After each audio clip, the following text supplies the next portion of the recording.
Hey everyone, welcome to the VividCharts virtual user group. So good to have you here. My name is Robert Fedoruk. I'm the Chief Experience Officer at VividCharts. That basically means I'm responsible for ensuring you all stay happy with the platform and that I glean your insights for future product development. I want to thank you all so much for your time and thank our three awesome customer presenters. I really hope you glean some insights that you can take to your own VividCharts deployments. And I want to encourage you, if you see something you want to dive deeper on for your own implementations, don't hesitate to reach out to me. We'll leave my email address in the chat if you don't already have it. Just a few words on logistics, and then we're going to be on our way. Each session is going to be about 20 minutes long with 5 minutes of Q&A. Be sure to drop your questions into the chat so they don't get skipped. We're going to start things off with Ryan Klein from Western and Southern. Following that, we're going to have Bethany Geiser, I hope I got your name right, Bethany, of Huntington Bank. During that presentation, we'll also be emailing out the DoorDash certificates for your lunch. Thanks again for joining us during the lunch hour.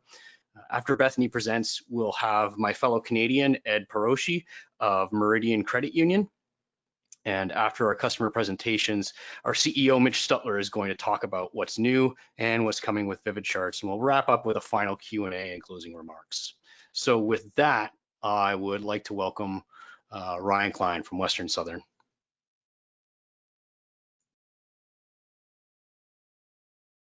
Thanks for that, Robert. All right, let me go ahead and share my screen.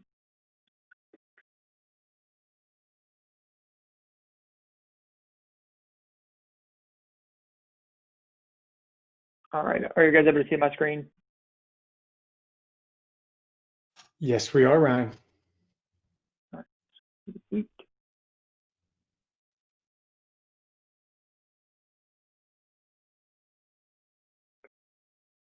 All right, you're still able to see it? Looks great. Awesome. Like Robert mentioned, my name is Ryan Klein, and I work at Western Southern Financial Group. And Western Southern is, for those of you that might not know, it's an insurance company located out of Cincinnati, Ohio. We've been on ServiceNow since about 2015, and we use the ITSM, ITBM, and SecOps modules. And I work within the project management office, so I deal primarily with the ITBM modules, and that's what my presentation will be about today. So then what we're going to cover is what exactly is a monthly project review, and then the challenges that our project managers faced when trying to create that, and then our solution using VividCharts, and then, which is the boring stuff, and then get into the actual demo of how that looks and works within ServiceNow, and then cover some of the benefits of using VividCharts. And then if we wrap that up earlier, then I do have a couple of other things that I can also demo as some additional use cases of some of the functionality of VividCharts. Cool. So what is a monthly project review? So essentially it is, or was, a slide deck template that project managers used to go over the status of the project with PMO leadership and some of the stakeholders of the project. And it included some high-level information about the purpose and business outcomes of the project, the current health of the project, financials, schedule, and then dove a little deeper into some of the risks, issues, and decisions that the project was facing, and then went over resourcing information. Since we do use the resource management module within ServiceNow, they were having to pull data for that. So the challenge with this was, since this presentation was put together in PowerPoint, project managers were having to take the data that was already within ServiceNow and essentially just copy and paste that into PowerPoint to make it look prettier.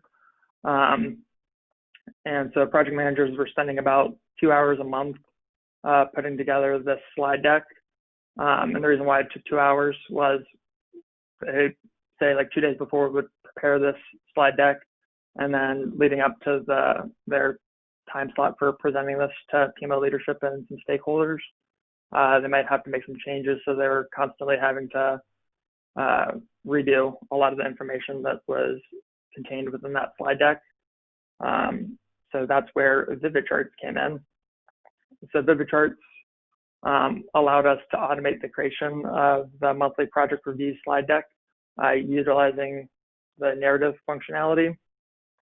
So this was great because it gave on-demand access to the current slide deck whenever, since all the information was updated in real time using ServiceNow data. So the project managers weren't having to spend time every month compiling all this information, putting it into PowerPoint, as well as stakeholders weren't having to wait on the project managers to compile all this and put it together. So anyone can view this at any time. And since it's live ServiceNow data, the information is always current. And VividCharts offered increased flexibility to create custom charts that met business needs, as well as it allowed us to compile data from across the platform into a single view. So project managers weren't having to take data from a whole bunch of different tables and kind of throw it together. VividCharts allowed us to do that for them. So the layout of the monthly project review and the narrative is pretty much the same and contains a lot of the same content, as well as some additional content that we were able to provide project managers and stakeholders. So there's seven slides that just cover an overview of the project, health review, financial review, cover some risks, issues, and decisions. And then there is a resource review section. So now on to the demo, which is a little bit more exciting than the PowerPoint. All right, and you guys can still see my screen. Should be seeing Chrome. Yes, we do. Awesome. All right, so what we did to make it easier on the project managers, rather than having to give them access to VividCharts in order to get to like the narrative, what we did was, so currently on a project, and whenever you initially load a project, there's two different views that a project might load in. One of which is just the standard project form, which is what we're currently on now.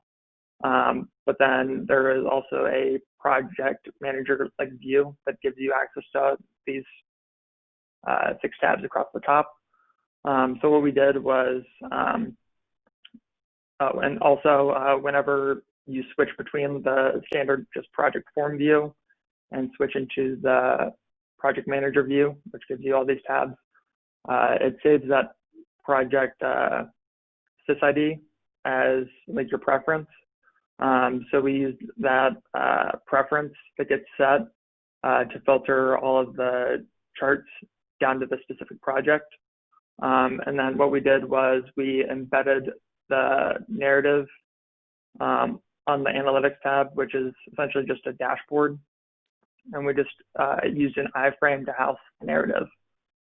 So that way it's easy for project managers and PMO leadership to easily get there. And whenever they get here, it always loads the correct project, since in order to get here, they have to click on the PM view. So it always saves whatever project they're looking at as their preference. All right, so then the project overview just gives some high-level information for the project, such as the project purpose, business outcomes, and any open risks, issues, decisions, the current health of the project, and some financial information. And then if we go over to the next slide, this is where we'll get into some of the health information. And I did change some of this, so any names that would appear here is just the sysid. And then just gives you some high-level information about the project, such as planned deployment dates, current % complete, what program and phase the project's in, and so forth. And then this information pulls from the status report table that's on projects. So comparing the current status to the previous status, as well as pulling in some information from some of the fields on the status report. And then also we allowed for PMs, since a lot of the fields on the status report our HTML fields. They could paste in pictures or tables and things like that. So we're running all that as HTML. As you can see here, this is just an image that I copied and pasted into the status report. VividCharts leads to nice green and happy place. That's pretty much it for the health review. And then if we go over here to the next slide, it's going to be a little bit of financial review. So there's a little bit going on here. So this is what we use to manage project financials. So whenever a project is initially started, they're given an approved baseline, which is really just an approved budget. And then the remainder of these fields are all calculated fields. So actuals today is just what's been spent on the project so far. Estimate to complete is what the remaining spend is for the project. Estimate to complete is just the sum of actuals today and estimate to complete, and so on. And then we're using just the normal list chart here, but then have highlighting rules set up to be aware if it's outside of the approved tolerance for variance between the approved baseline and estimate at complete, then it highlights in red to kind of call out to the PM as well as any stakeholders that the project is either running under budget or over budget. And then there's this little essentially just pop-up message saying that the approved baseline does not equal the sum of the project change requests, because we like to have our project managers make sure that their approved baseline is in alignment with all of the project change requests that have been approved and are marked close complete.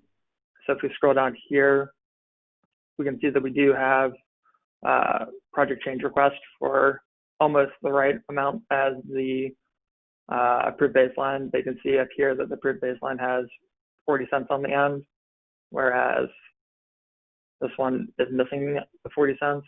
So if we were to open that up and change it and add in the 40 cents, take that and click over here. And then if we were to go back a slide and then back over here to the financials,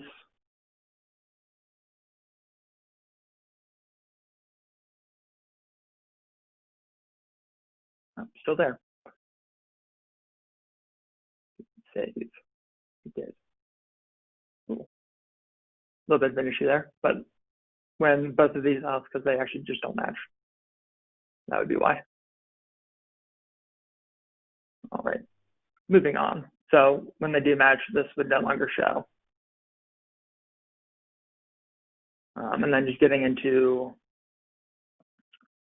some of the RIDAC items. So risks, and this will just display any risks that the project manager marks as needing to be included in a status report. So we have a custom field on all of our RIDAC items that when the PM marks it as included in status report, then it will appear not only in the monthly project review, which we're looking at now, but as well as the out-of-the-box status report that's available with ITBM. And then same thing for issues. Anything that they mark as included in status report will also be included. And same thing for decisions. So not that much exciting stuff between the RIDAC. It's just simple list stuff. And then getting on over to the resourcing slide. If it loads.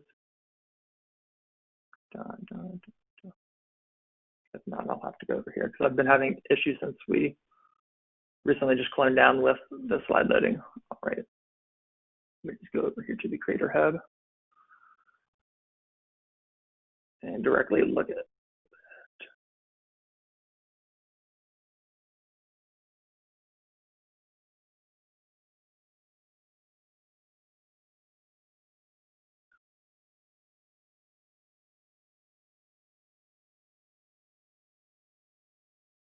All right, cool. All right, So then the last slide here is resourcing information. So this information only pertains to members of IT that are working on the project, and there's really just 4 things that we're looking at. So we're looking at any resources that charge time to the project last month without a resource plan, and this is to gauge whether or not the time that they charge to the project is enough to like really warrant them having a resource plan, and whether or not they need to have a resource plan moving forward. The next column is any resource plans that are not yet allocated that have already started or start within the next 60 days, because we like to have our resources actually allocated to the project, which is them committing to doing the work. And then the next column is any resource that's allocated to the project, whether they're over allocated within the next 60 days. And this takes into account their resource plans across all of the work that they have planned. So you can see here that this resource for next month with all of their work is 213% allocated, which is way over allocated. So this is kind of just calling out there might be some constrained resources currently and in the future, which could identify some potential future roadblocks. And then the last one is similar to the first column here, and this is any resources that do not charge time to the project, even though they had a resource plan for that given month. And this is just a way to see if those resources might have just not had a chance to actually complete their work and might need those hours moved forward, or that resource plan might no longer be needed. So that pretty much wraps up the contents of the monthly project review. And since we can't see the questions and answers, I don't know, Mitch, if there's been any questions so far. If anyone has any questions, I'll pause here. If not, then I'll move on to some of the additional use cases that we came up with for VividCharts that might be a little bit different than what some people have thought of using VividCharts for. No, this is good, Ryan. I still don't see any questions. For everybody on here, if you do have a question, there should be a question tab in the GoToMeeting panel there. Feel free to post it, and then I'll moderate as we get those in. But as of right now, good to go, Ryan. Thanks a lot. Cool. Then I'll jump back over here real quick. All right, so then just some of the benefits just for the monthly project review use case that we found is that it saves anywhere between 50 to 80 hours of like administrative time for the PMs, since they're no longer having to compile all that data and put it into a slide deck in PowerPoint, as well as the information is always current because it's staying on the platform. And then the flexibility of VividCharts and just the ability to expand out of the box reporting capabilities, and being able to apply the VividCharts to business needs across the platform. So this one was just for a business need for essentially the ITBM module, but there's a multitude of applications that this could be used for other areas of the platform. And then also another really nice benefit of VividCharts is the ability to present information in a much more consumable format, especially for those business stakeholders that like to have like the nice pretty format. You're able to format all the data within VividCharts in a way that looks best. Hey, Ryan. Yeah, I see that there was something in the chat. Yeah, hey, Ryan, I wasn't able to see the questions, but Rob was. So Rob's going to go ahead and moderate for us. Apologies. Yeah, Ryan, so we did have a question. Would you please show the PM overview again? Not sure what you called it, but the first screen. Yeah.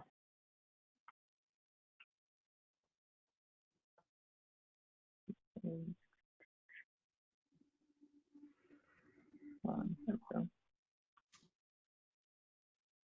All right. And then if I can go back over here.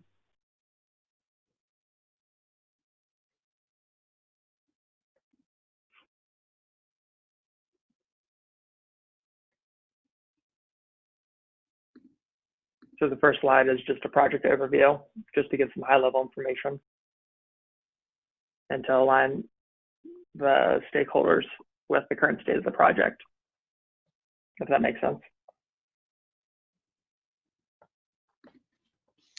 Perfect, perfect.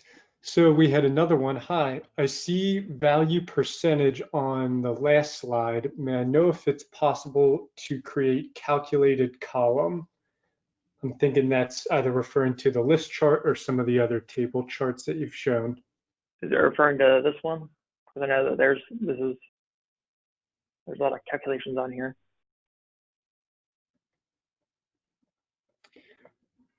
He says on the list view. Oh, jump back here. Left click.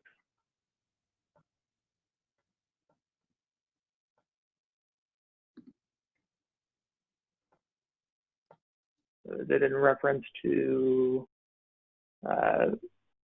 this slide?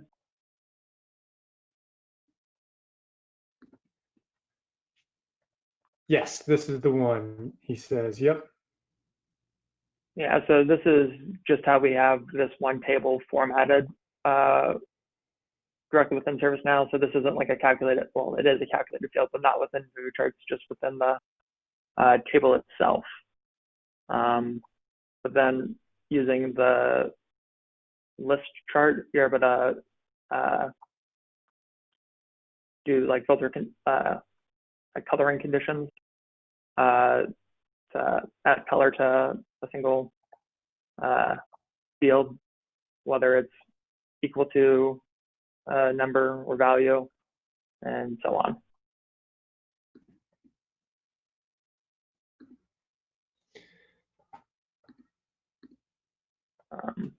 Yep. But then yes. things like Field created off of a table. So, yep. Ryan, we did have another question or a request for you to show the summary again as well.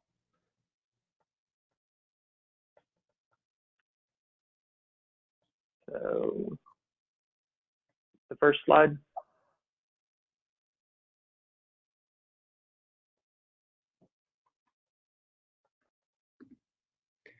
I'm thinking so.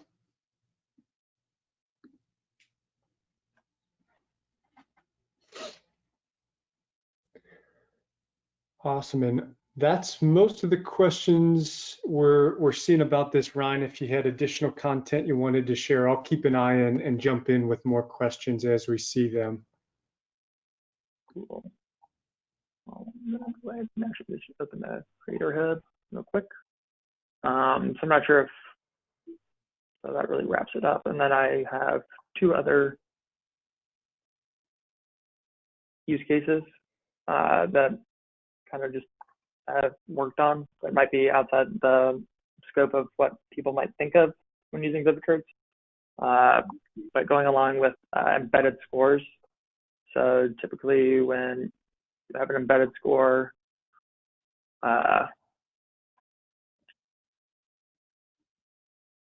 you're able to pick a table and then just use like these fields to perform some calculate to get a count, sum, all that fun stuff. And then you can use multiple of those to do calculations. But I saw a different use case for this since there also is a scripted option as well, besides just using a table, doing calculation between multiple embedded scores or using performance analytics. So I think I have it open. Yes. So here is the actual ServiceNow like form view of embedded score, and this is how you access the scripted type. So in here, I have a really nice long script of just a whole bunch of stuff. And I'm using this to populate essentially just getting some calculations and some sums for different objects and just setting the score, which is what's rendered in the HTML chart type, and just setting it to just a string of HTML tags and the calculations. So you get this lovely, huge long score that looks like gibberish. But when you, I think I saved it as a favorite in the data hub.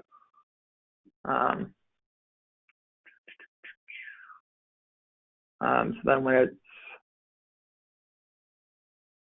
rendered in that chart, it populates and looks like this. So this was another use case. Rather than having to create like a separate widget to get this view, because this is just a single embedded score. So this table is what this HTML string is. So that was a pretty neat use case for using an embedded score. Because also then there's the scheduled job that runs every day that reruns that script and repopulates this information. So then that way this data is always live within the system. And this way we can also format this in a way that looks more presentable to some of the stakeholders that might be viewing this. Don't know if you have any questions yet on this, Rob, or not. Ryan, we did get one as you were presenting that use case. The question was, what was the effort to put this together, and did you use a partner to help? The effort to put the, I'm assuming the project, the monthly project review. So putting that together, because we've been using that now for about 10-ish months, but it took probably around, between all of the different iterations and everything like that, probably about 30 hours. But the reason why it took that long was I was primarily the one that built a lot of it, and don't have a deep technical background, so very new to scripting within ServiceNow, as well as just JavaScript in general, and figuring out service portal widgets was a little bit of a challenge. So that's why it took that long, and we did not use a partner besides the lovely help of the VividCharts team. And Mitch is great about answering questions within the same hour that I asked them. So hope that answers your question. Awesome. Thank you, Ryan. Thank you. And we did get a few more as well. Did you face any challenges getting your project managers to adopt the new status report narratives? I wouldn't say there was any like challenges getting them to adopt it. They were all for it because it saves them time, as well as, especially like the resourcing slide, provides them some additional insights that they otherwise weren't able to get. So there really wasn't much of a challenge. It was just getting all of the data in there and getting it the way that everyone wanted to see it. Was somewhat of a challenge at first. But the project managers themselves were all for it, so it saved them time. Awesome. Awesome. And then another question here, Ryan, are you getting a lot of requests for more visualizations from others in the PMO and I guess across the rest of the organization? Yeah, so there are quite a few other requests. One of the ones we just worked on is another use case for like the ITBM space, so within the PMO still. But we also, so since we used a lot of the modules in ITBM, so we use idea, demand, project. So for demand, for like our larger projects, usually we create a business case that gets presented to leadership of the company. And a lot of that data comes from within ServiceNow. So currently working on putting together a business case similar to how the project monthly project review works in the narrative, but just pulling in some different data points and formatting it a little bit differently, so that it can be accessed by leaders within the organization. As well as we have a couple other like smaller use cases for some other visualizations that some members want.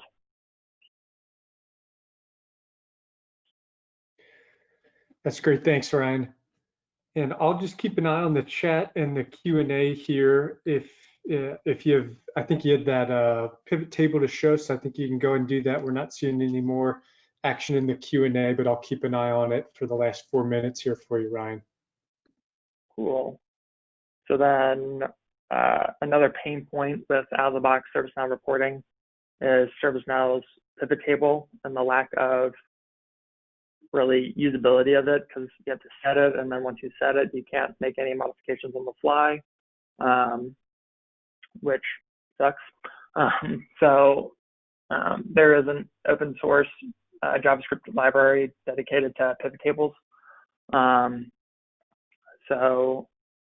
it was fairly easy to get this up and working. So I just have a really generic example using just an out-of-the-box ServiceNow table. And this is a resource aggregate table, so it compares, like it gathers for every resource, plan, actual, availability, and capacity. And within here, within the pivot table, if I, real quick, you can drag and drop everything. And then as well as all of these are, you can filter down to specific things. So if I just dragged parent category over here, it acts nicely as a drag and drop. And then you can also change from all these values being summed. If you just wanted to do a count, you could do that as well. But then there's a multitude of other options, such as you could do it as a, so in order to get like percentages, so if I just want to see, for instance, this would be a quick way to see as far as planned and actual versus planned hours, to see, because they should really be around 50% each. So you can see it, whether it's over or under, things like that. And then you can also easily change this from just a standard table. So you can do a heat map to see like where things might be running hot. And then there's some other heat map options, and the table bar chart option just converts it and just puts a bar within the cell. But then I know a lot of people still like Excel. So there is this export option where it just converts it to just text. And you can usually just copy this. And if I open up Excel. That's great, Ryan. And we've got the 1 minute marker here on the time slot before we pass to Bethany, if you want to share anything and then else. you can usually just, cool. Yeah, and that's pretty much it as far as the pivot table goes. But I just thought this was a pretty cool example of what you can do with VividCharts to extend the functionality. That's all I've really got, unless there's any other questions, but I'm out of time, it appears. Ryan, I'm not seeing any more questions, but we really appreciate it.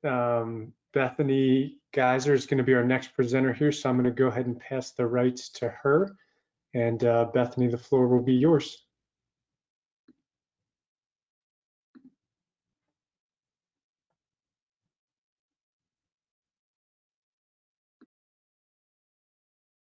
Awesome, thanks. Are we able to see my screen? We are. Okay, perfect. Cool. So yeah, my name is Bethany Geiser. I am on the ServiceNow production support team with Huntington National Bank. And one of my main focuses on the team is centered around reporting. So naturally, I've spent a lot of time, working with out-of-box reporting. But some of the more exciting and rewarding projects that I've had the pleasure of being on are kind of figuring out how we can leverage tools like performance analytics, in addition to reporting as well, and VividCharts to really enhance our reporting capabilities, to better understand the data that we have, and in turn help our teams make better informed or more informed decisions, and our leadership team members make more informed and better informed decisions as well. So today I'm going to talk about an example of where we were able to leverage, using VividCharts alongside reporting and PA, to not only improve our reporting in terms of the accuracy and enhanced visuals, and but also to save time for our users that are creating reports, but also you're in creating these dashboards too, but also the users that are actually going to these dashboards and trying to figure out what data really matters to them. So before I get started and get too deep into the presentation, I wanted to note that I actually don't have a live dashboard to show you, just due to some of the data and some of the breakdown names. I wasn't able to show them, but I do have screenshots of both the dashboard that we created in ServiceNow, and the VividCharts slate that we were able to create. So hopefully me explaining kind of like where we started, because that's basically the idea behind this presentation, is how VividCharts has been able to evolve our process, and make our processes a lot easier and save time for our users. So hopefully me explaining the kind of the screenshots that I have in our beginning process will give you a good idea of kind of our journey and how far we've come on the reporting side, and being able to leverage VividCharts. So just to give you a better idea about the use case here. Basically, the slate and the concept behind this was around APM, which is basically a framework for us at Huntington to basically measure the effectiveness of our applications that we use that help us reach our business objectives and goals. So really it's a framework for decision making. And one of the areas that we look at in this framework of APM is cost of ownership for our applications. And inside of cost of ownership, there are three things that are considered.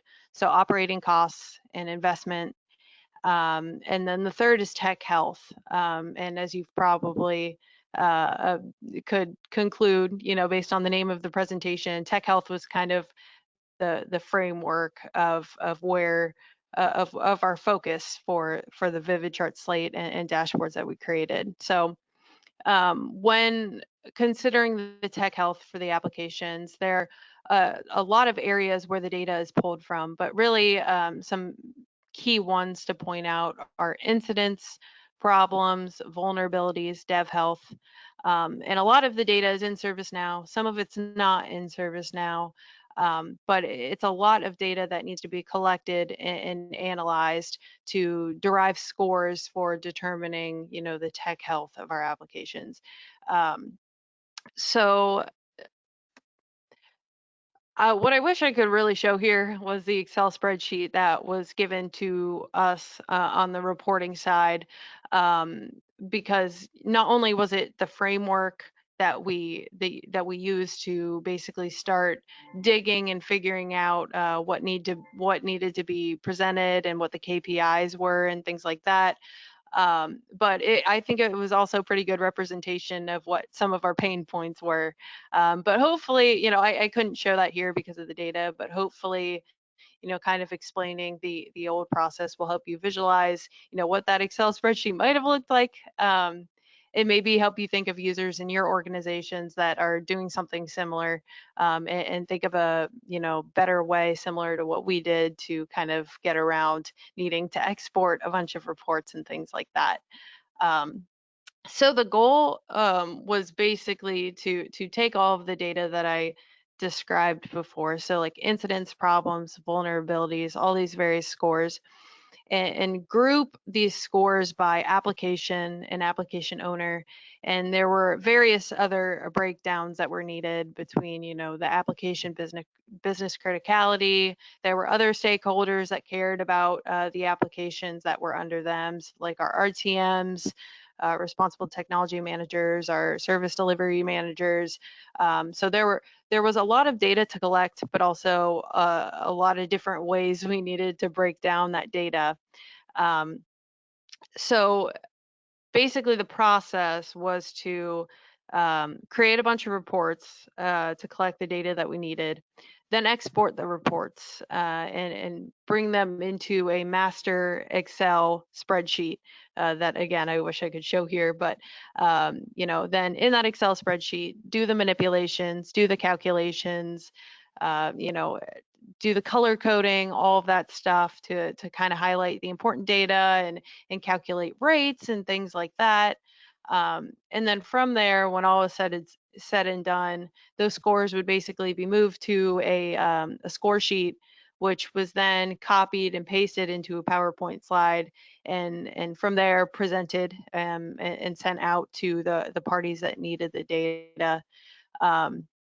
And although the users who were in charge of this were really on top of it and did a great job with the process that they had, there were some obvious pain points to this. It was super labor intensive. Although due to the nature of Excel, calculations obviously don't have to be written every single time. But it was still labor intensive, and to the next point, time consuming to go out, grab all the reports, export the reports, put them into the Excel spreadsheet, and then all the time it takes to make sure the moving of the data was successful and accurate. And then you have the element of human error, and these are all pretty consistent with any manual process, but you have the element of human error and the maintenance that's needed to edit and look over the data. And speaking from experience with Excel, if an Excel formula accepts a value that maybe it wasn't expecting to get, so if there's any sort of variance in the data, you could run into issues, and sometimes you not even know that there was either an error or a miscalculation, especially if you weren't expecting any variance in data in a particular direction. So there was also that. On top of the fact it wasn't live data. So when you're exporting data, it's obviously not going to be, as accurate if the data changes from the time that it was exported. So even seconds after it was exported, it's obviously not live data. So there was kind of a pain point there. The Excel spreadsheet wasn't very visually pleasing. Again, it was just a screenshot from Excel with color coding. So it wasn't great on that front. And then, on top of that, with every share of the score sheet, it wasn't always clear where the data was being pulled from. So because of that, especially with users who might not be so familiar with the process and the data, they had to add additional slides to the slide deck or additional tabs on the Excel spreadsheet to basically explain where the data was coming from. And you don't necessarily have that with these really great tools like VividCharts in ServiceNow, where you have the click-in ability to quickly get to the records. So in summary, it was a very manual process here that we had, and usually with a manual process becomes a lot more manual work and maintenance to follow up with it. So it definitely wasn't ideal. So now I'm just going to show some screenshots of the ServiceNow dashboard that we were able to create. So after we received this big Excel spreadsheet and did a lot of analysis as far as, how is this data being pulled? What are the calculations being used? They had a bunch of color coding, as I've already commented on. Why are certain cells certain colors? Like, are these the KPIs? Things like that. We got to work and started leveraging performance analytics and some reporting as well, to capture everything that the Excel spreadsheet was trying to show, which led to this dashboard being created, which I'm showing a screenshot here, and I apologize if it's not super clear. It's probably small font for you, but it's a 8 tab dashboard that that we were able to create. And right now we're on the summary tab and screenshot. And this was actually a tab that we added after the fact. And we added it because, again, we created a 7 tab dashboard that was able to capture everything from the Excel spreadsheet. And we reached a point where we said, okay, now what? If our leadership team members or RTMs come to this dashboard, how are they going to know where to start? How are they going to see what data matters to them to the most upfront? So we added the summary tab to try to summarize the dashboard and point them in the right direction. And up here you could see that there is a dashboard breakdown. So our LTs or RTMs or whoever could throw their name in there and then see all the data relevant to them. And all the widgets would follow the dashboard breakdown. But again, the summary tab, it doesn't explain as clearly. It doesn't really pop in the sense of which things that they probably care about the most. It's all just pretty standard as far as these widgets go. So just wanted to show that as far as the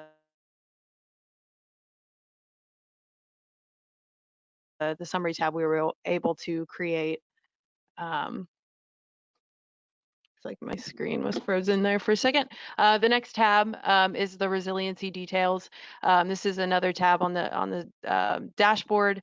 I wanted to show the tab here because you can see up at the top there's a text content block, and that was basically the best that we could do as far as adding text to a dashboard, which isn't visually pleasing and doesn't really get down to the widget level as far as explaining what each of the widgets mean in a way that makes sense. And you don't want to add too many text content blocks to a dashboard. So this was basically the best that we could do there. And then this is just another tab I wanted to show to kind of exemplify that we have widgets that have a lot of data.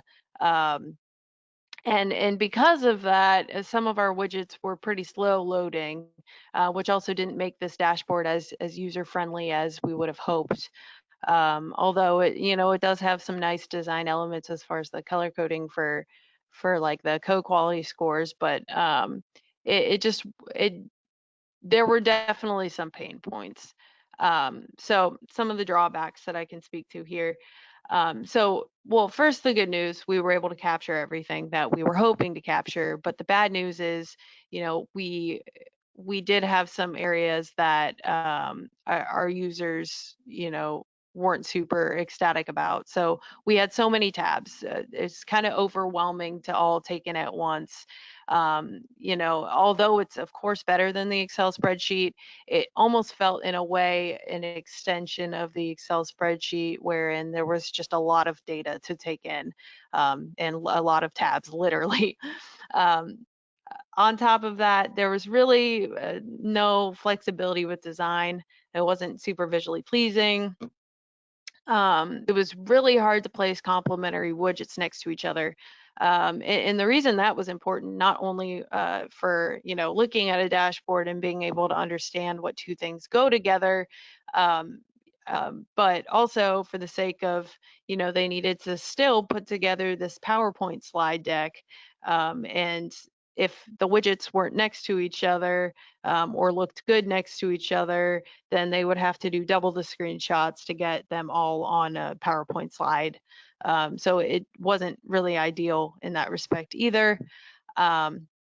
And then also very little ability to place text on the dashboard. Like I said, I mean, we had the content blocks, but you know, that just really wasn't preferred. So thankfully, and this is something that we probably should have thought of sooner, you know, VividCharts was that solution that was able to address all of the pain points, and these are really the only pain points that we had from the ServiceNow dashboards. In VividCharts, if we almost would have, you know, started using it earlier, we wouldn't have had these pain points in the first place, and probably could have made the not even used the summary tab and just used VividCharts from the jump. So in respect to overwhelming to look at as far as tabs, you know, the VividChart slate is awesome. Size wise, there's plenty of space to add the charts and visuals that you need. And you can expand the size of the frame to be able to fit all the charts that you need. So you know, it was kind of a one view, no need for tabs here, just we could present all of the data up front. Little flexibility with design. Well, the VividCharts slate allows you to use all of these shapes, colors, and visuals. And I can't stress this enough. I think that the shapes, colors, visuals, whatever, those are really cool, but I think they're also helpful as far as making certain scores and charts pop, especially as it relates to your KPIs and the things that you care about the most.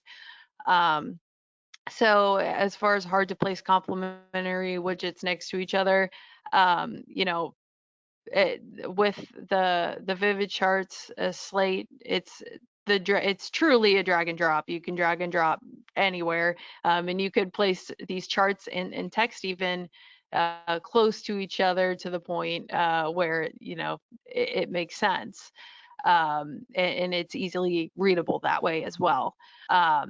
And kind of going off the last point here, you know, we didn't need to take screenshots anymore because we could use the narratives. So, and this is probably one of the biggest points, is now we don't even have to spend all that time building out PowerPoints. We can just use the feature of narratives in VividCharts to basically take away all of that time that we would be spending building PowerPoints.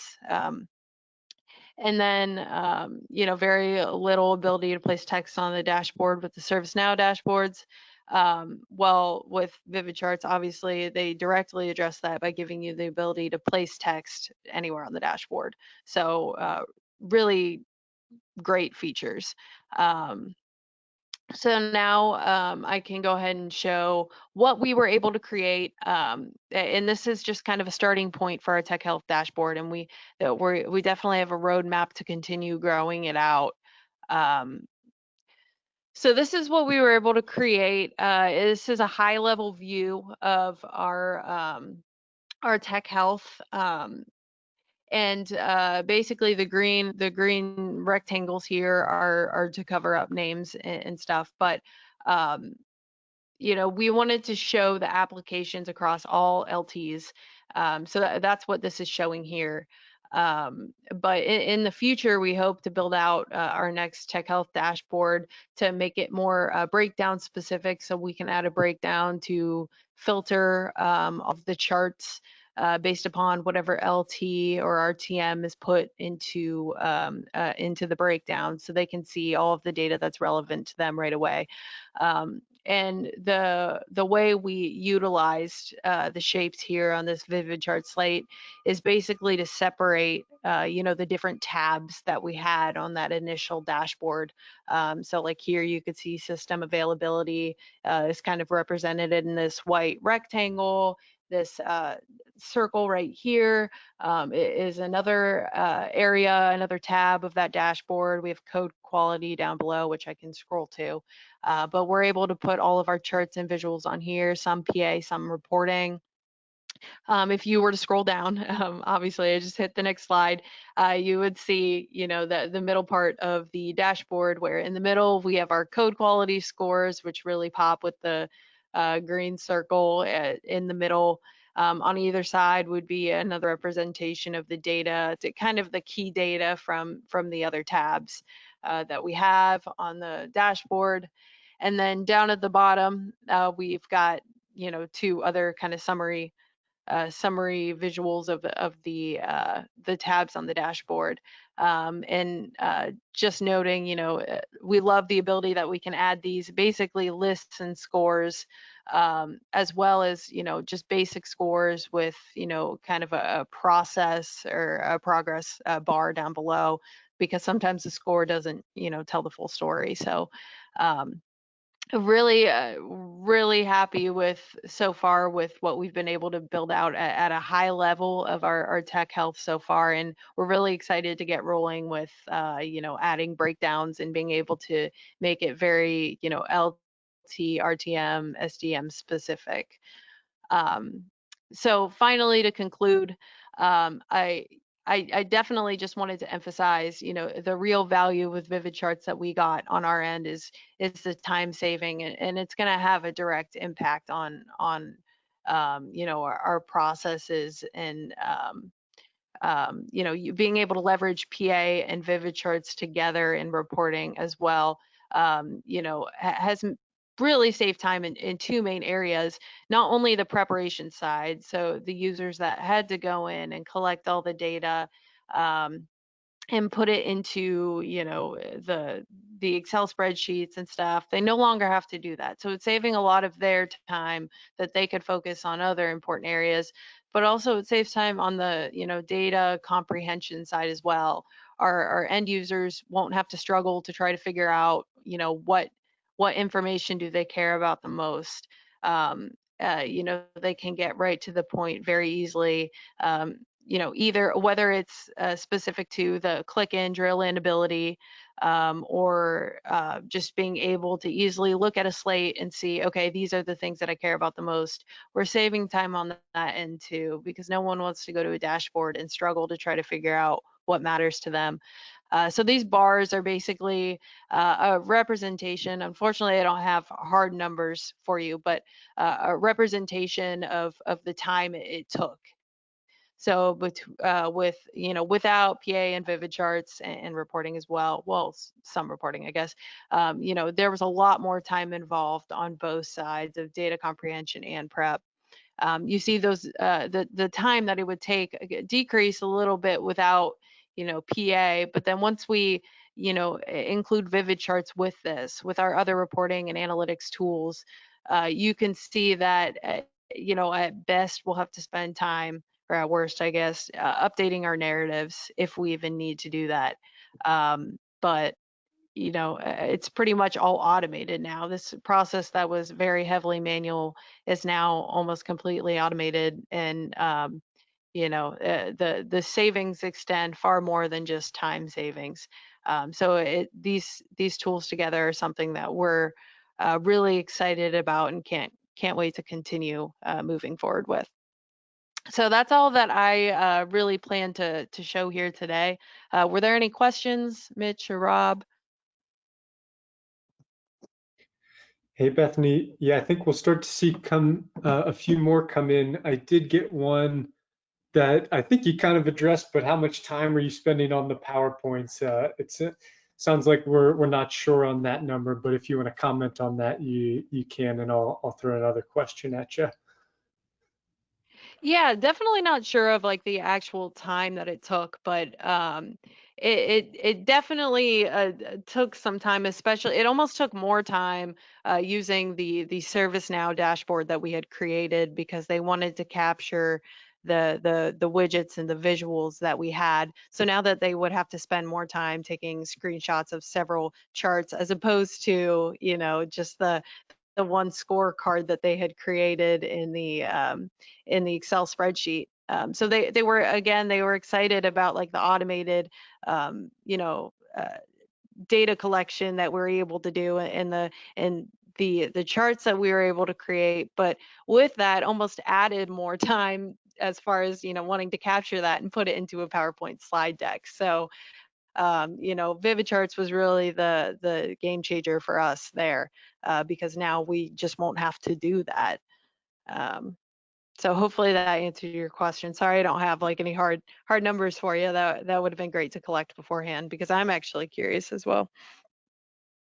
That's okay. We did get another one here. Are there custom fields added for the narratives? Custom fields. Yeah, we There might. are. Go ahead. Sorry. I was just going to say, yeah, if the person who put that question in could add a little bit more context there for Bethany, but yeah, Bethany, if you want to comment there. Yeah, so the goal of the narratives is to really just put the charts out there that we've created and that are on the slate, and it's basically a lot of the data that you know um, that's on the slate. It would basically just be moved to the narrative, and they no longer will have to take those screenshots and update it, and they could add text to the narratives if needed. Awesome. Thanks, Bethany. We did get another one here. What are the different, I guess, quote unquote, customer personas that the Tech Health Dashboard was intended for? So who's viewing this? Yeah, sure. So definitely our service owners and executives. So it's going to roll up to our executives. So I would definitely say the service owners and executives, which that kind of speaks to the importance of wanting the data to be accurate and almost have very little manual effort involved. If this data is rolling up to your executives, you want it to be exact and you don't want any issues. Nothing's worse than presenting a PowerPoint or something that has a flaw and you're presenting it to the executive team. So you know that's kind of the audience or the stakeholders there for the Tech Health Dashboard. Awesome, awesome. And then this one might be a little bit more of a product question, but we did get a question on, are you able to export data into Excel specifically for list charts? That's probably for me to answer. We can't do that yet, but it's definitely on our radar, but it's still not in there out of the box. Okay.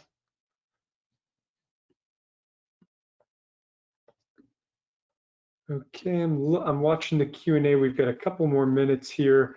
We'll leave this one open here for a few other questions if anybody has them before we move on to the next presenter.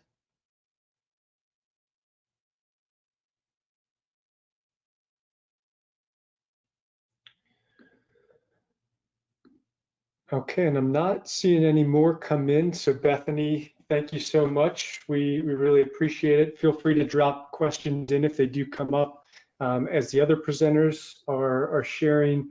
But with that, I'm going to pass things over to Ed Paroschy from Meridian.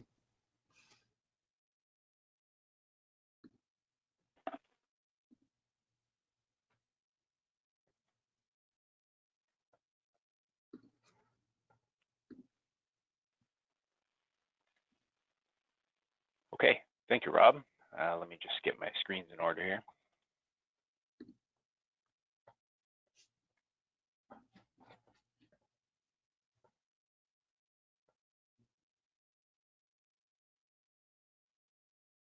Okay, there we go. You got a sneak peek of our VividCharts dashboard. So thank you, everyone. As they introduced me, I'm Ed Paroschy from Meridian Credit Union, and I work in the service management department as a performance monitoring analyst.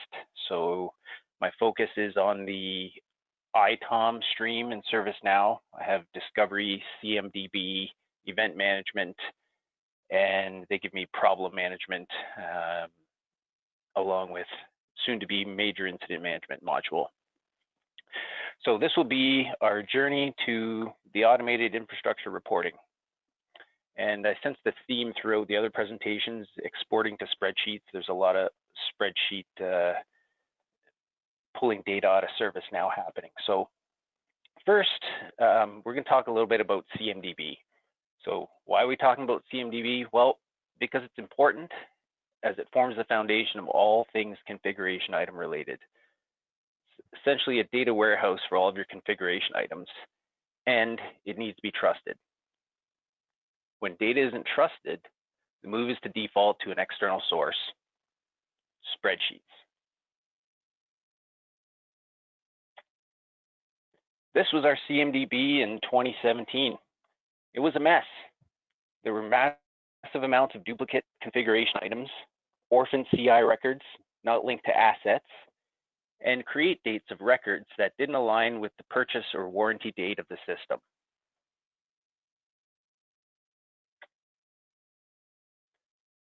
So in the beginning, ServiceNow was being used effectively for incident, problem, and change management. Modules for asset and discovery were implemented, but at some point there was a breakdown in process that led to the duplicate and orphan records. Messy stuff. And throughout all this, when it came to the infrastructure reporting, no one could answer the question of how many computers and servers do we really have? The numbers range from 2,000 to 4,000. So to get through the journey, first of all, we had to fix the asset CI creation process by leveraging status fields of operational and non-operational. Establish what are active systems by supplying parameters to the most recent discovery date. We used 21 days. And then in the end, around 5,000 config item and asset records were painfully manually removed and reviewed and updated, with around 2,000 being destroyed. Once again, messy stuff. So what? Well, this was the branch health spreadsheet in 2016, which was an export from SCCM data. And later once CMDB was trusted, it was an export from CMDB data. But when they asked me to update this, I said, no. And they said, well, you have to update it. We need the data. I said, well, there has to be an easier way, because every time I tell management this, every time I export some data from ServiceNow into a spreadsheet, it chips away a little piece of my soul. So this massive spreadsheet, as you can see, is longer than a country driveway. Took at least 2 weeks to update to produce output for the executive quarterly scorecard. So once the CMDB data was cleaned up and started to receive acknowledgement as trusted, we persuaded management that there had to be an easier way. So what do we take away from this? Take what is manual and automate, move away from spreadsheets that are outdated soon after they are updated. So now the puzzle pieces start to form a dashboard. We had discovery doing its thing, trusted CMDB data that will ensure we keep everything in ServiceNow. And we'll talk about VividCharts a little later. And if you see my favorite quote, it speaks to, if you supply your time to work towards automation, that frees up your time to work on more meaningful objectives. So get ready, there was excitement. We had all of our trusted CMDB data at our fingertips, and we're ready to transform the branch environment health spreadsheet into a live, always up-to-date ServiceNow interactive dashboard. So what did we do? First, this was already established scoring that was used in the spreadsheet. Why reinvent the wheel? And we leveraged the CI classes and location table, created some custom fields, and implemented scoring and automated scripting for desktop, laptop, and server. Soon to be network switches and Talari, which is a WAN accelerator device. But the key to this is there are no modifications that will have to be done in your final report if you adhere to the structure. So for instance, laptops recently had their metrics changed from a 3 to 4 year life cycle, and that was a simple update to the automated scripting.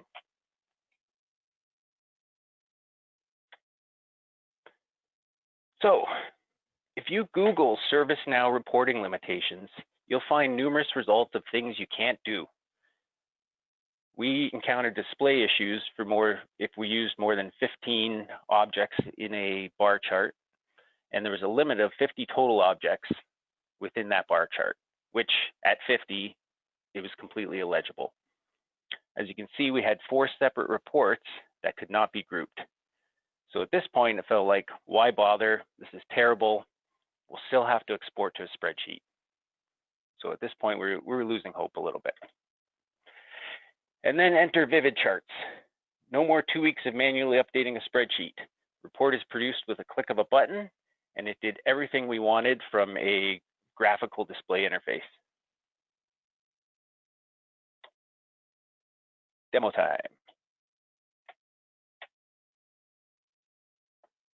So, okay, it says my screen sharing is now paused. Hold on while I flip to the other screen. I didn't like my tab.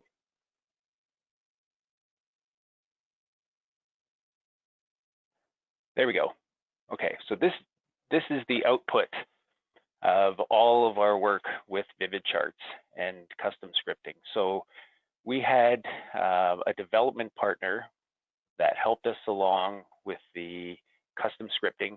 We created all of those custom fields in each of the classes for laptop, desktop, network, printer, server switch, and the Talari WAN accelerator. And then those were fed into the location table, which we also had some quote unquote CMDB work to do to clean up what is a active location. So in doing this exercise, we also supplied metrics to what is a flag to what is a retail location, what is a corporate location, and some of our other business units. And this allowed us to, within those tables, flag what is a branch. So if there's any changes within the branch environment, a new branch comes online, decommission a branch, then it becomes a matter of just working in the location table, and you don't have to do anything to the VividCharts dashboard itself. It's all updated. This is our overall retail health. So this particular pie right here is what goes up to our executives. They are well aware of how all the data is put together. That was kind of the preliminary, some of the preliminary questions we had to answer with regards to this. They were well versed in the spreadsheet and how the spreadsheet was formed. So it was an easy sell to get it into a automated, always at your fingertips kind of dashboard. On a day-to-day basis, or say month-to-month basis, this is used by our client services team, who will look to the individual health bars here for desktop and laptop. And if there's a little red sliver that appears, then they can click on that. I'm not allowed to click on any data because it has user and system information, but they will click on that red sliver, see what those aging assets are, and then they can schedule a replacement to get them upgraded and improve the overall branch health. So on a nightly basis, all of this scoring rolls up into the location and provides the overall health of the branch. Now, as a, oops, screens are flipping again here, apologize. So as a bonus to this, on the left-hand side, you can see an incident. So, sorry, an incident list. So all of this data, because it's in ServiceNow and CMDB has all of these relationships, we're able to add the incidents in as what we call a end user experience scoring. So we took some couple stabs at it, because initially we had the metrics set up where, okay, if you have X number of incidents per branch, and keep in mind this is over a 90-day period, then it'll show up as a red bar. But we didn't take into account initially the number of users at a given branch is generally always a variable. So we had to come up with a incident user ratio that would then calculate against the color coding that we use. So if you are between 0 and 1.5 incident to user ratio, you're green. If you're 1.5 to 2.5, you're yellow. And if you're 2.5 or greater, then you show up red.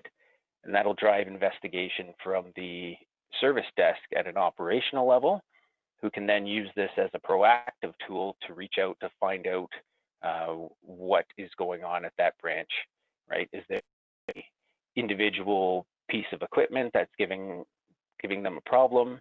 And drilling down, they might find that, hey, you know what? There's been 6 tickets logged for this particular printer. Maybe we need to schedule a maintenance for it at this point.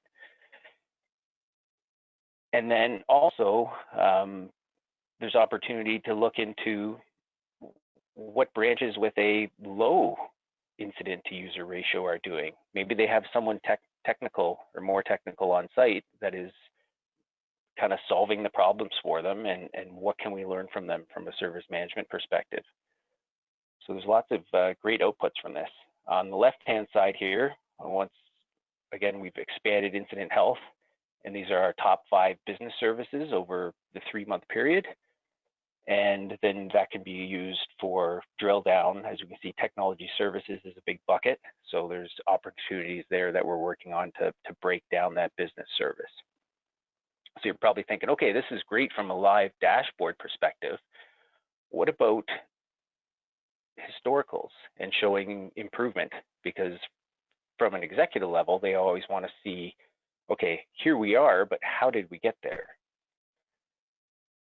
And this is I'm just going to move my little GoToMeeting widget here. This is the retail health historical reporting. And what we did for this, we extended the location table to call it location health historicals. And then on a monthly basis, a script runs that exports all of the health scores from the previous month. So if I flip through here, sorry, this GoToMeeting widget's in my way. I'm going to focus on, let's go to July 2019. So as you can see, everything updates and groups it from highest to lowest. So in 2019, there was a desktop, laptop, and server refresh. So at this point, you can see there were 23 healthy branches, and healthy, by health, we mean, equipment or infrastructure currency, 55 mid-cycle, and 9 that were considered aging.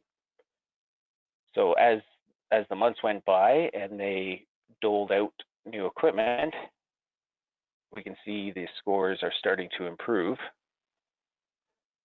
And then I think they finished their life cycle in October,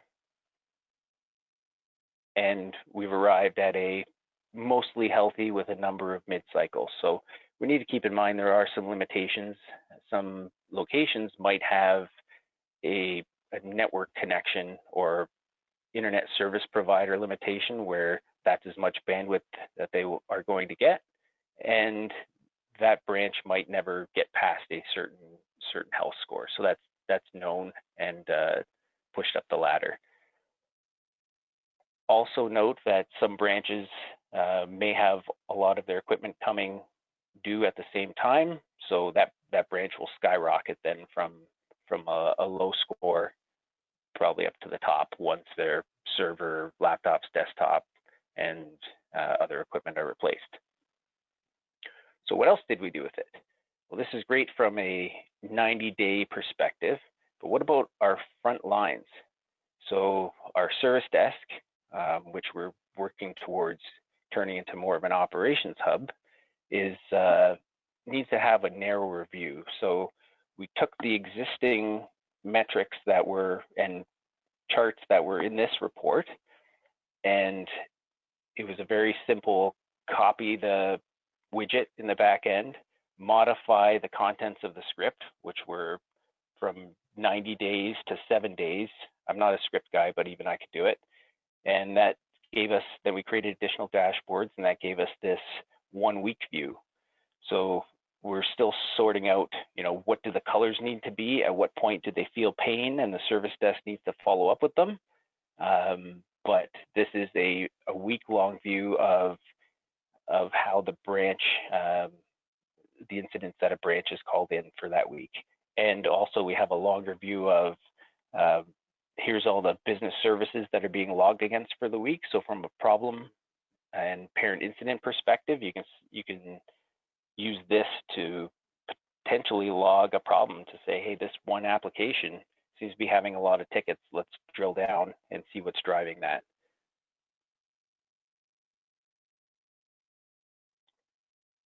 So back to the presentation.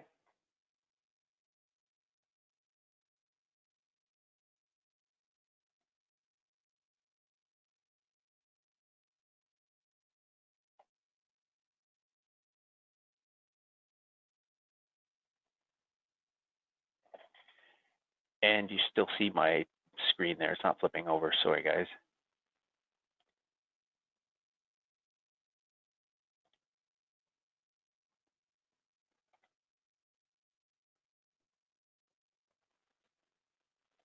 One moment.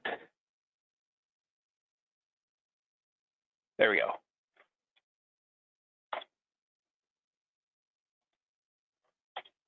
Okay, I made it. So, Hey, Ed. yes. Hey, Ed, you've got the presenter view showing right now, or the. Yeah, you just want to go to your display settings and do swap screens. Okay, let me see here. Yep, you're on the right screen. Go up onto display settings, top menu, second option. Menu, second option. Okay, Like we're showing. seeing your presenter preview screen, not the.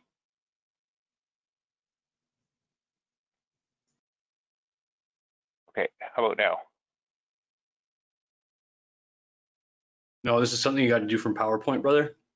Oh, okay, And apologies. so on your presenter preview, there's a show taskbar, display settings, and slideshow. Go to your display settings and say Okay. swap. Yeah. How's that? That work for you guys? We think it's refreshing. You know what? This is readable, so we could just go from here.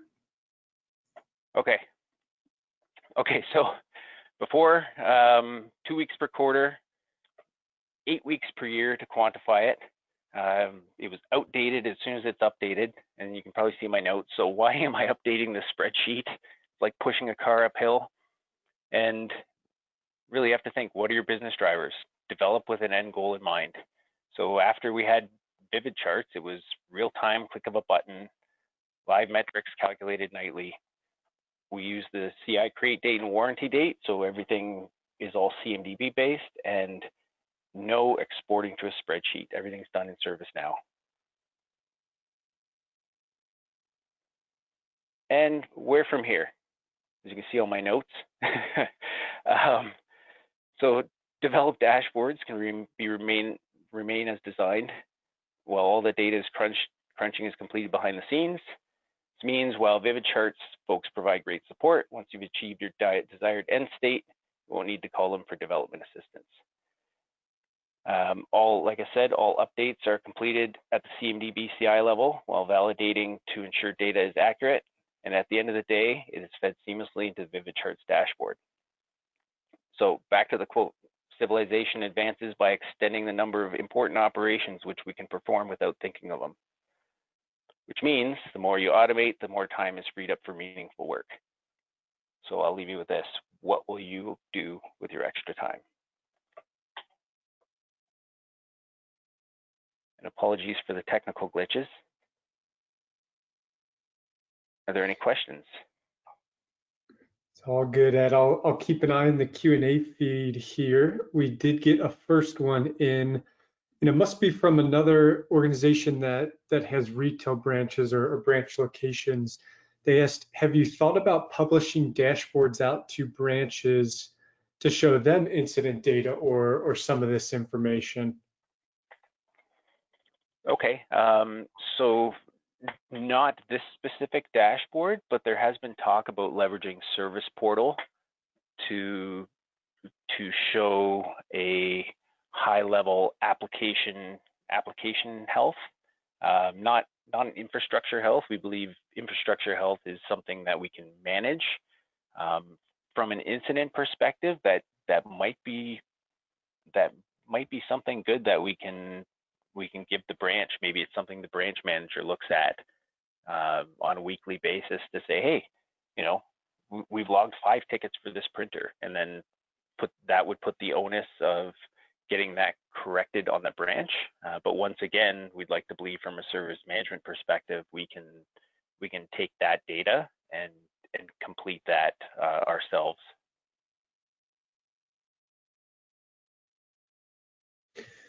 Perfect. Thank you, Ed. And we did get one more. So this is more around the health scoring, well, and I guess the visualization. So where should I start in trying to implement something similar to the health scoring? So would you mind sharing a little bit about the kind of beginning of that process? Okay, not at all. Yeah, so our health scoring journey started by creating custom fields within our CMDB CI classes. So we went into the computer table, created one custom field called, say we'll call it U_age, and then created another one called a U_health score. And then once we had that in place, we had to leverage the create date of that CI, which through the CMDB project was accurate to the warranty date of that particular system. And then once we had that all lined up, we could create scripting, which we leveraged a development partner to help with that, to create a script that runs nightly that processes, basically goes through and calculates the create date of each system, supplies a the range that we saw in that one PowerPoint slide of 0 to 1.5 years, 1.5 to 3 years, and 3 to 4.5 years as a kind of drop down. And then based on that, it would, within that same script, run the scoring, which would supply the, what is its health value, 0, 10, or 20. 20 being your current healthy, 10 being your mid-cycle, and 0 being your aging device. And then, sorry, to continue that, we also created custom fields within our location table to roll up each of those scores into the single bucket of desktop, laptop, server. So we had, and once again, your CMDB data has to be accurate, and all of your branch discovery has to align with your locations so that it accurately populates the right system in the right location for scoring purposes. That's great. Thanks a lot, Ed. We did get another question here as you were talking, and Mitch, this is one that might fall on both you and Ed. Do you have any charts that work on parsing parameters? For example, if you want to change date range before loading all the charts in a dashboard? That's actually an out-of-the-box feature we have called dynamic filters. Actually, in my portion, I'm going to show something along those lines. So hang tight, and we'll talk through that. Great, thanks, Mitch. And Bethany, we did get a question back on your presentation as we were switching over to Ed's that I'll pose in. If anybody has any more questions for Ed, please feel free to drop them in. But Bethany, the question was, how much time and effort did it take to get the finished version of that Tech Health dashboard? The ServiceNow one, that one took quite a bit of time, just because there was a lot of analysis that had to go into the existing Excel spreadsheet. And PA is actually pretty new to our team, so that's probably why it took so long. It took a while to try to gather and try to decipher what some of the KPIs were. But I mean, building out that dashboard in ServiceNow took, I want to say, a couple months. And like I said, PA is new to our team as well, and we have started getting more reporting projects. So, it's kind of been, shifting between projects and stuff. But it was definitely the dashboard evolved over a series of months. The VividCharts one was very simple and was almost created in a day or two. So, you know, having that ServiceNow dashboard build out was really helpful for building out that VividCharts slate that we have. But it's definitely been a very big project, and it has taken quite a bit of time and resources from our team. So again, I apologize, I don't have like hard numbers or anything for you, but it definitely took some time. That's great. Thanks. Thanks for jumping back in, Bethany. And Ed, I'm not seeing any other questions on your portion there, but we appreciate it. It was a great presentation. Before I hand the reins over to Mitch, Robert, I think you wanted to jump in with a quick message here before our final presenter, Mitch Stutler. Yeah, I just wanted to kind of review what we've seen, and thanks again to all our awesome customers for presenting, some on short notice.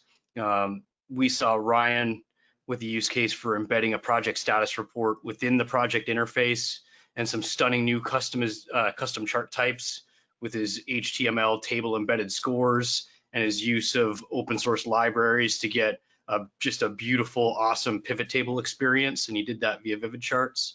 We've seen Bethany demonstrate VividCharts for cost of ownership and tech health in an APM framework, transforming a monstrous Excel report into a beautifully visualized narrative and pushing the standard of aesthetic control on VividCharts. And then we saw Ed use VividCharts to bring a much more useful and consumable experience for the operational location data. And he did so for multiple different personas within the organization. So if any of that inspired you and you want to dig deeper on that again, please don't hesitate to reach out, and we're going to help you get there. And with that, I'd like to introduce our founder and CEO, Mitch Stutler. Thank you, Rob. I'm going to go ahead and share my screen here. While I'm doing that, I really appreciate all of you joining. I appreciate the customers presenting. It was great stuff. I'll take a few more of your minutes if you've got the time, just to show you a little bit about the existing product that maybe people don't know about. It's kind of some lesser known features and functionality. I will also give a sneak peek at a couple of things coming in the latest release. And then after that, I'll just walk us through some of our VividPacks that we have out there, both existing and ones that are coming down the pipeline. And at any point, if you all have any questions, please just drop them into the GoToWebinar, and Rob will let me know, and we can speak to those as they come up. Hey, Rob, can you please confirm that you all are seeing my screen before I get going here? We are seeing it. Great, thank you. Okay, so the first thing I want to show, this is something that I have a feeling quite a few of you already know exists, but I just want to make sure, because it really is a big piece of functionality that we know is going to save you all quite a bit of time. So within our narratives, which we've had for quite some time, this is our essentially automated slide decks directly in ServiceNow using VividCharts. We actually added the ability to export these to PowerPoint. So from this narrative screen here, we could just click this download icon, and we could select whether we want PowerPoint or PDF, and then we can go ahead and click download. So that's going to kick off a job that's essentially generating this PowerPoint for us that we can then go mark up however we need to. The reason this is really important is, while it's very aspirational to believe that we're going to do all of the presenting directly in platform, we know realistically there are going to be situations where you need to get a hard file, whether for distribution purposes or for archiving purposes, whatever that is. And so we want to at least be that automation engine that gets you as close to that final product as possible, and gives you as much of your time back as possible. So if you haven't checked this out yet, if you're not using narratives, this is something I would really take a hard look at, because there's lots of time savings potential there. The next thing I wanted to show, and this kind of speaks to some of one of the questions that we just had about dynamic filtering, essentially. So we do have dynamic filters built in to the product already. So if we go to one of these dashboards, I'll show you what that looks like. essentially these dynamic filters will let you run a series of queries against that dashboard, and it'll apply those filters to the whole dashboard if you want it. You do have quite a bit of control as well over whether charts ignore that or if they map to those filters differently, whatever that might be. So I think quite a few of you probably know that these dynamic filtering capabilities exist. You could add as many as you want here, and essentially as you add them, it's just going to run this query on the fly and change the dashboard. Now, the piece that people might not be familiar with is when we launch those dynamic filters, we also launch this concept of basically a launch. So what this launch does is it takes a dashboard, and if that dashboard has a set of dynamic filters on it, it'll give you this really simple interface, and you could embed this really wherever you need it. But so before you're even running a query or opening a dashboard, you could tell this what you want it to be. So let's say we want to look at the database assignment group. We want to see all of the email and phone incidents. And with that, we just want to see, tickets open from June to the end of August. And we can go ahead and click apply, and then we'll go ahead and click run. And that's going to go ahead and run that dashboard with those predefined filters for us. So there's a lot of flexibility with that. It also really just makes us much more performant. If you think about scenarios where maybe this dashboard has dynamic filters, across a huge data set, this gives you the ability to define that before running these heavy queries on the fly. Along with that, those dynamic filters actually have the ability to be passed URL parameters to pre-populate those queries. So that's something that is extremely flexible as well, because those could be built dynamically. And hopefully that gets your wheels turning a little bit along those lines. And feel free to reach out to me if you have any questions about how to use those or have any cool ideas about how those could be used. And the last piece of existing functionality I wanted to show that maybe not everybody's aware of yet, but is really powerful, is in the slate editor. So in the slate editor, we recently added the ability to multi-select these different elements just by holding the controller command key. So you can move those together if you want to. And then with that, you could also, if you had, let's say you had these all out of whack, whatever that might be, you can multi-select these. And then we have a bunch of arrange options over here. So maybe we want to align to the top. We could do that and then move those around however we want. We could distribute evenly horizontally just to make sure those are all spaced out correctly.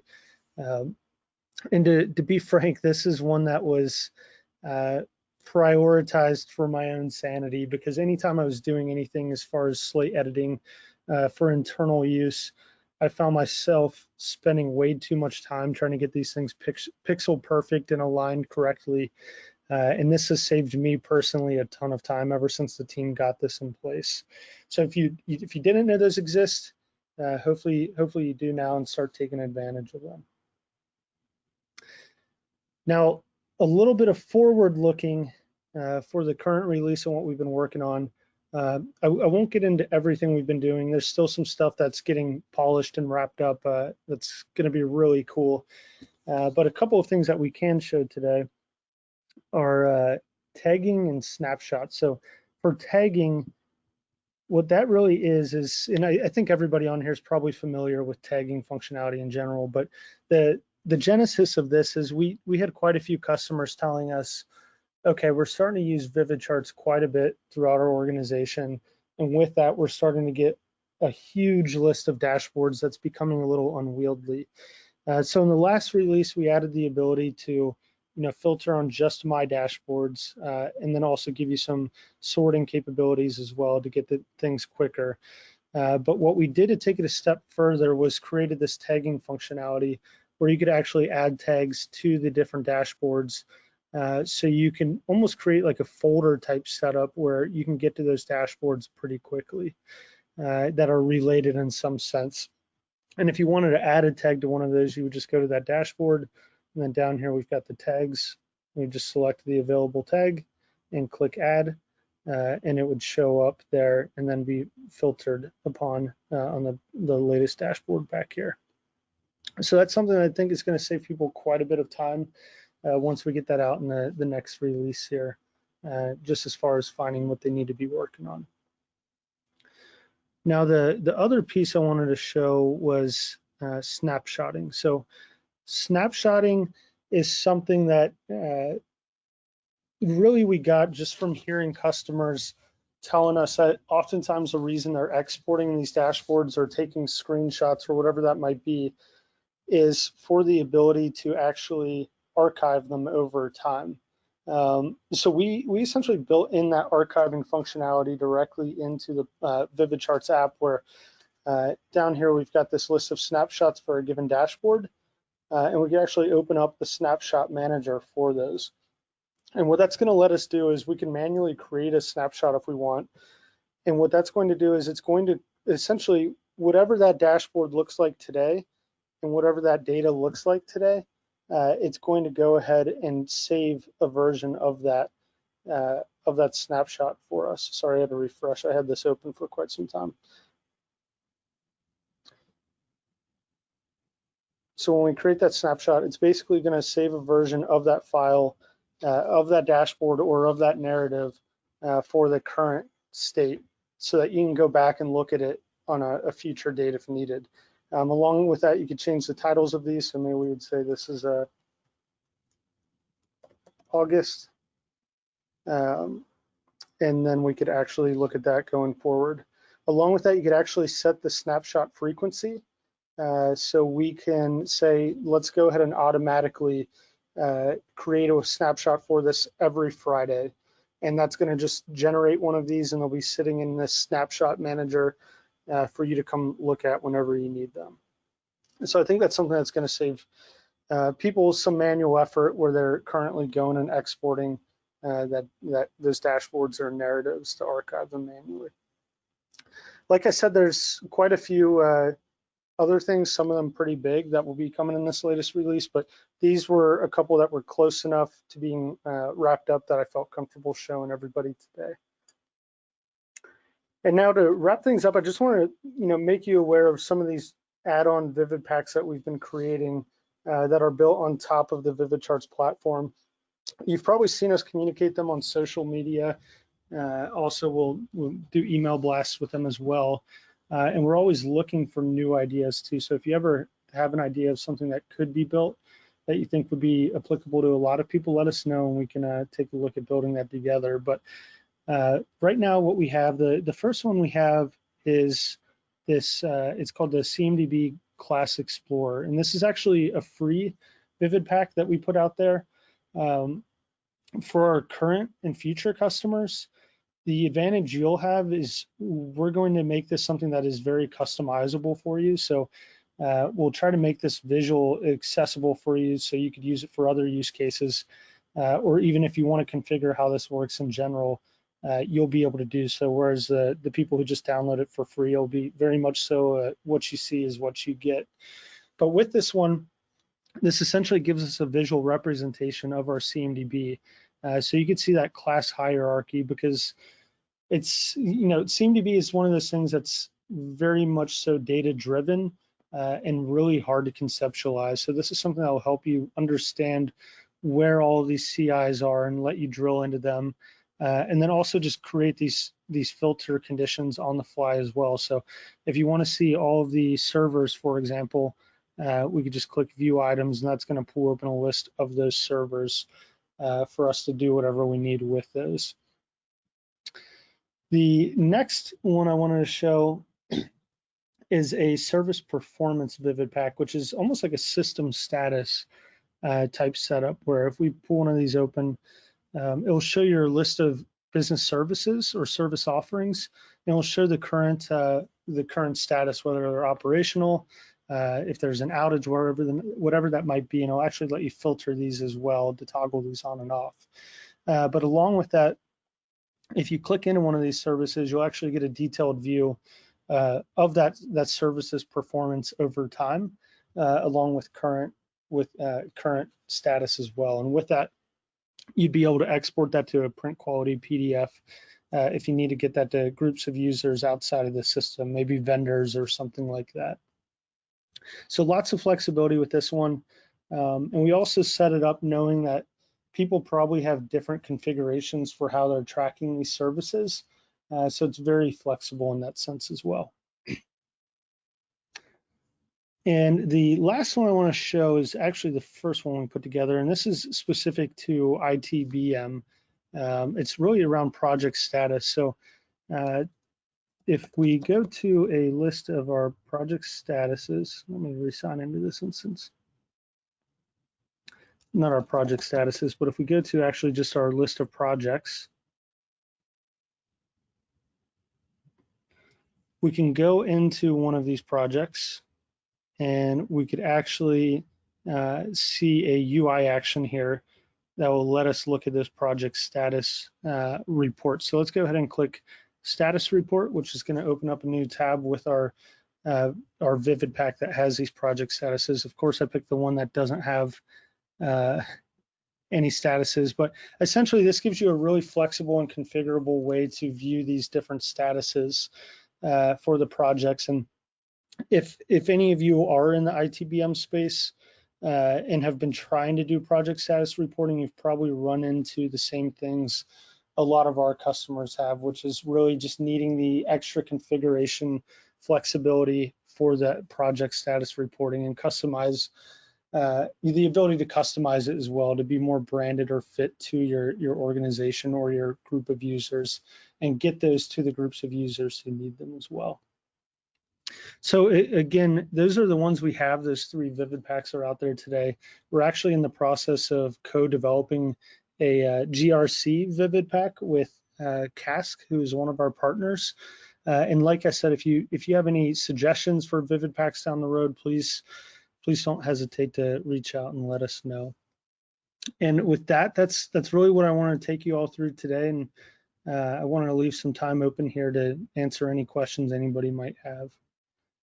Rob, do we have anything queued up yet? Nothing as of now. We'll give it a minute or so here. Otherwise, Rob has a quick sign-off message before we end. But if you do have any questions, we'll leave it open here for 30 seconds or so before we share the final message. Actually, I'll just jump right into it, Rob, and then as the messages come in, like we could just stay on the line for a bit. Perfect. Okay, guys, ladies and gentlemen, I really want to thank you again for joining us. I know it was kind of an odd hour for a lot of us, so thank you again for that. I see that over 80% of you stayed the full length, so that's super amazing. And if you were on but you didn't get your DoorDash code, please reach out and let us know. We'll get you remedied as best we can. And just to go over some points you may want to reach out to us on, maybe you want to go deeper on one of these use cases, or you want help building it in your own instance. Maybe you saw one of our Vivid Packs and you want a deeper dive. Maybe you're a prospect and you want to talk about what value VividCharts can bring to you, or maybe you've been inspired and you want to present at the next VividCharts user group. My email is going to be in the chat and I would just love to hear from you. Perfect. Thanks, Rob. And we did get, we're starting to get quite a few questions actually. So I'll just start rattling them off here, Mitch. The first one is, what is on your roadmap? There's a lot on our roadmap, quite a bit. So obviously one of the things, I think the biggest thing you all have probably picked up on is we're doing whatever we can to help combat manual reporting time that's being spent. And that comes in a lot of different, shapes and forms. It might just be the vehicles like narratives or the ability to present, like an improved presenter view, things like that. We're really going to be taking a look at.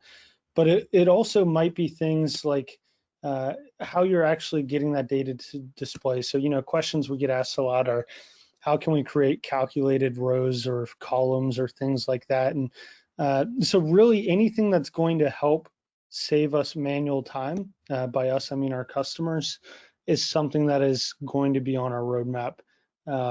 So if you have any ideas around that, please let me know, because that's something we're always taking a look at.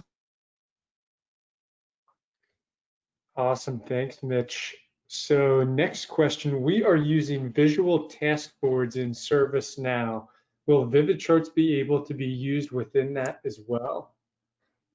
What do you, yeah, so I'd like to hear a little bit more about that. Are you saying you'd like to have visuals that are inside of the visual task board itself? We use that as well quite a bit, but we don't have visuals inside of there. So I'm curious what exactly you mean by that. Or is it something where you'd like a VividCharts version of visual task boards? Yes, so Kathleen, if you put another question in with a little bit of clarification, we'll come back to that. We had one, do you have any client cases that involve the scoped HR application in ServiceNow?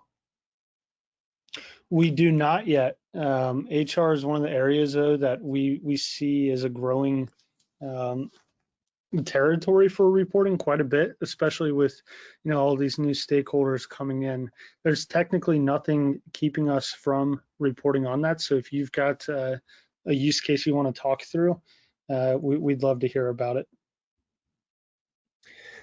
Yeah, good opportunity for a VividPack as well. One other question, can you review the slate alignment feature you showed earlier? Sorry, I missed that. Sure, no problem. You all can still see my screen, right, Rob? Yes, we can. Okay, great. Yeah, so essentially, we've added the ability to multi-select elements on the slate. So you can move those around together if you need to.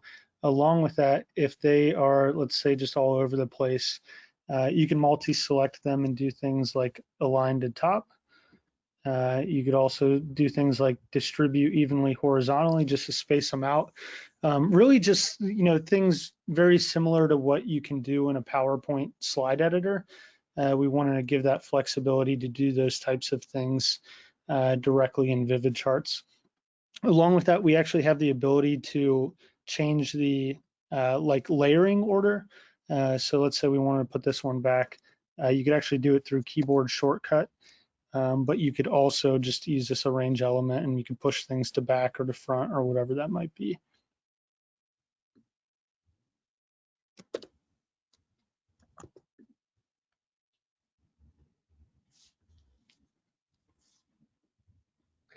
Perfect. Thank you, Mitch. Still watching the Q&A feed. That was all that we have for now.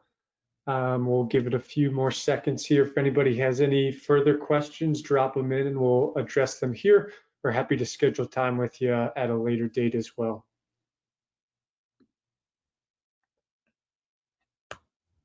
Oh, we did get more on the visual task board. We'd like to be able to visualize above the Kanban style now. Visualize above the Kanban style. Yeah, I'm still not totally tracking there. Yeah, that might be one that's worth hopping on a call together and hearing a little bit more. I'm not totally tracking, but I'm very familiar with this visual task board, so I'm definitely intrigued. Awesome. Well, Kathleen, yeah, I'll follow up with you individually on that and we can look at that together.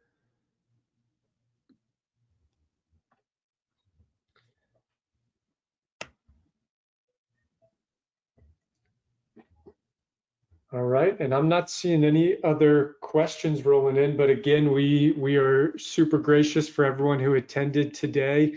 Any of the items Robert mentioned, follow up with us on those about future snugs. If you want to present, we'll share a survey out.